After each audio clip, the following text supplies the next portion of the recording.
সম্প্রতি আমি আমার এক বন্ধুর বাসায় ঘুরতে যাচ্ছিলাম।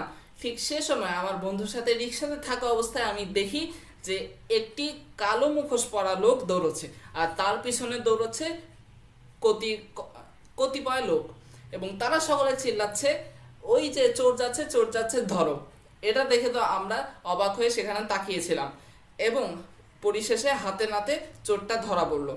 এই চোর তো সহজেই ধরা যায়, কিন্তু এমনও এক চোর আছে যে কিনা আমাদের সকলের আড়ালে থেকে আমাদের ক্ষতি করে, কিন্তু আমাদের কিছুই করার থাকে না, সে প্রতিনিয়ত চেষ্টা করে থাকে। সেই চোর কে জানেন? অনলাইনের চোর বা সাইবার অপরাধী।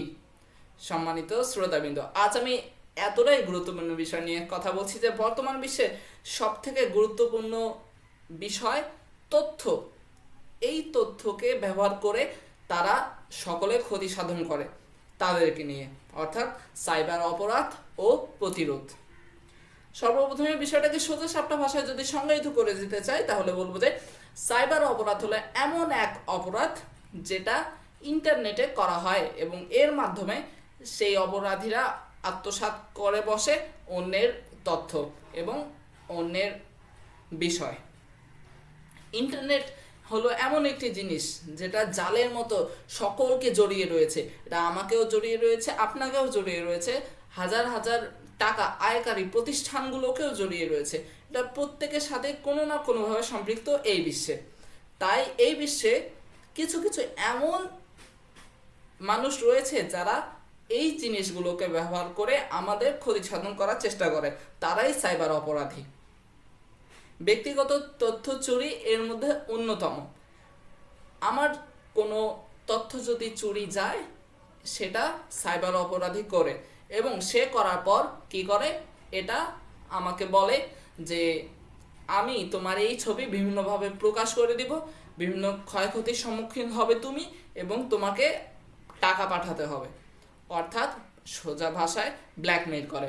এই ব্ল্যাকমেইলিংয়ের ফলে আমাদের রাতের ঘুম হয় না, রাতের ঘুম হারাম হয়ে যায়, এবং পরিশেষে কিছু না করতে পেরে আমরা টাকা দিয়ে বসি, এবং আমরা হয়ে যাই সাইবার অপরাধের শিকার। এর ফলে যেমন হয় ব্যক্তিগত ক্ষতি, ঠিক তেমনি হয় দেশেরও ক্ষতি। কিভাবে? আমি একজন, আমার পাশের বন্ধু আরেকজন, এভাবে করে করেই তো একটি দেশ তৈরি। এখন দেশের মানুষরা যদি নিজেরাই নিজেদের ব্যক্তিগত জীবন নিয়ে সুখে না থাকে, টেনশনে ভোগে, তাহলে দেশের উন্নতি করবে কিভাবে? এটাই হলো সাইবার অপরাধের গুরুত্ব। তাছাড়া রয়েছে স্প্যামিং, আইডি হ্যাকিং এবং ফিশিং। ফিশিংয়ের কথা যদি আপনারা না জানেন, তাহলে আমি আমার একটি উদাহরণ আপনাদের সকলের সামনে তুলে ধরবো। আমি ক্লাশ অফ ক্লান্স গেমটা খেলি, এবং সেই গেমে জেমস দরকার হয়। এটা অনেক গুরুত্বপূর্ণ গেমের ভিতরে।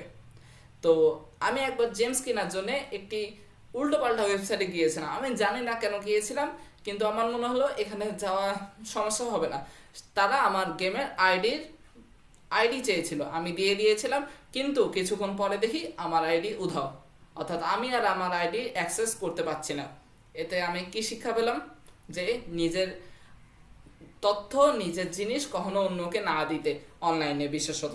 কারণ অনলাইনে চোরেরা মুখোশ পরে লুকিয়ে থাকে, তারা ওত পেতে থাকে আমাদেরকে গ্রাস করার জন্য। এর বিপরীতে সবথেকে গুরুত্বপূর্ণ যে বিষয়টি, সেটি হলো পাসওয়ার্ড দেওয়া, 2 ফ্যাক্টর অথেন্টিকেশন, এটা চালু রাখা। এটা অনেক ভালো একটি উপায়, বিশ্বাস করুন। তাছাড়া রয়েছে বুলিং, নকল আইডি, প্রতারণা। ওই যে বিকাশ থেকে রাকিব বলছি, আপনার পাসওয়ার্ডটি দিন, এটা। তো সকলকে ভালো করে নিজের সাইবার অপরাধের প্রতি লক্ষ্য রেখে এবং বেঁচে থাকার এই আহ্বান জানিয়ে আমি আমার বক্তব্য এখানেই শেষ করছি। ধন্যবাদ সবাইকে।